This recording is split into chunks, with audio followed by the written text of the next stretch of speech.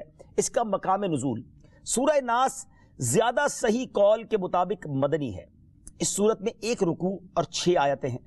الناس نام رکھنے کی وجہ، عربی میں انسانوں کو الناس کہتے ہیں، اور اس سورت کی پہلی آیت میں یہ لفظ موجود ہے، اس مناسبت سے اسے سورہ الناس کہتے ہیں یا اسے سورۃ الناس کہتے ہیں۔ سورۃ الناس کے مضامین، اس سورہ مبارکہ میں ان جنات اور انسانوں سے اللہ تعالیٰ کی پناہ مانگنے کی تعلیم دی گئی ہے جو لوگوں کے دلوں میں وسوسے ڈالتے ہیں۔ سورہ فلق کے ساتھ اس کی مناسبت کیا ہے؟